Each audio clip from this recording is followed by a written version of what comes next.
So there was a lot of people just desperate for veterinary care. They really felt, I know everybody was throwing around the word heroes right now, but they really did feel like heroes because we kind of went from like a regular, hospital that sees wellness appointments to like an emergency clinic. Over the past 2 seasons of Business Schooled, we visited companies across the country to hear their stories of growth and change. Now, as things change faster than ever, we're checking back in with them to see how these incredible entrepreneurs are adapting. I'm Soraya Darabi, and this is Business Schooled, Changing Course, a series by Synchrony. My guest today is Dr. Lisa Aumiller. She started HousePaws Mobile Veterinary Clinic, which quickly ballooned into a network of services in just a few years. When the pandemic hit in March, Dr. Lisa had to figure out not just how to keep her people employed, but informed, safe, and reassured. I'm chatting with her about how she did it, from keeping employee morale high to launching new ways to work. When did you first realize that the pandemic was going to affect your business? And how did you prepare your staff? Actually, what happened was we laid off my husband first, just so everybody knew that we weren't gonna be, picking at people. We let go of a few part-time workers, and then we had voluntary furloughs. And I'm sure it was hard to keep morale high. Well, in the office, we really tried to let the team know that they're appreciated almost every day, and letting them know that they were appreciated not only for making sure that other people had a job to come back to, but that clients really needed them right now.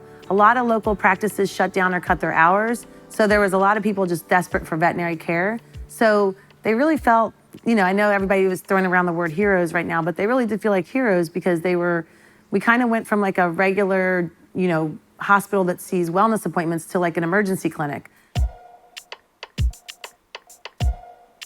I'm curious, you just said it felt more like an emergency clinic. Why was that? So we were literally seeing, everything from ear infections to like dog fights to hit by cars, like anything. Must have been hard to see nothing but sick patients back to back. It was very hard, but very rewarding at the same time because they wouldn't be getting served, as well if we weren't there for them. We're lucky because we do house calls, and it's the perfect time of year to do al fresco appointments. So we literally just started advertising that we were doing, instead of curbside, which sounds kind of, not as fun, we would say like al fresco appointments in your yard, and so we were seeing a lot of patients in their backyard, or at the hospital we have a koi pond, so we called it koi side. Pets love being outside for their vet visits. They don't even think about it as a vet visit. So I think there'll be a number of people that still want us to have backyard visits. We love it, the pets love it, so I hope that continues.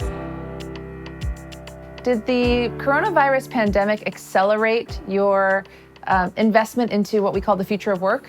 Probably the things that changed the most for us was we did roll out telemedicine a lot quicker than we had planned on doing, and that worked well for us. We have an education program, so we started doing teleclasses. This is Bella, she's one of my rescue dogs. And Bella's gonna teach us how to brush your dog's teeth. We did a Zoom CPR lecture and got like over 115 people. People got like blocked out. They like couldn't get in. Wait, I would take that Zoom in a heartbeat. I know. And I'm curious, what does the future hold for you now? Honestly, we had our best month ever, like in history this past month. Our entire team minus 3 people are back working with us now, and those people will be back by the end of the month. So we have 3 new vets coming on board by the middle of next month, so we're still on track. Last season on the podcast, we talked about how you're really changing veterinary medicine. So it's definitely a dream that one day there will be a mobile vet that will become a national brand, whether it's us or someone else. I think the way that veterinary medicine is going, that's what people want. They want high tech and high touch, and I think that's what's going to happen. My lawyer had said everything should be about money, and I disagreed because I was like, for me, it's about having the potential to change veterinary medicine, having the potential to make veterinary medicine better. That's so cool. People just trust us, and that feels really nice. Dr. Lisa, what you're doing is so important. You really touch the lives of so many of your patients and your clients to that end. We're gonna play a video for you right now, Lisa. Okay. Hey, Dr. Lisa, it's Jen. Thank you for all the safety measures that HousePaws took during the coronavirus pandemic. I know it was a difficult time for a lot of us, including small businesses, but we really appreciate the time and effort that you guys put into keeping us safe during the pandemic and providing us excellent service from carside pickup and to some appointments outside. We really appreciate those procedures that not only helped us keep our pets healthy during this time, but also ourselves. Thank you. Oh, that's awesome. I saw her a few times during the pandemic. That's great. I love their family. Dr. Lisa, talk to me about the lessons from all of this. Everybody needed their morale lifted, including clients, as well as our team members. So I think creativity was important. And then just the importance of internal communication. When the world's falling apart, your clients realize that your team is like hanging in there and that we're working together as a single force.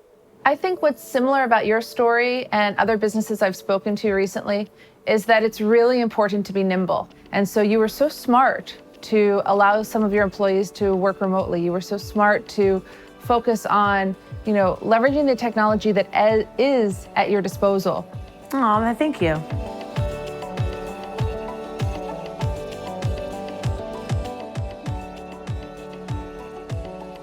Keep watching to see how other business owners like Dr. Lisa adapted their businesses.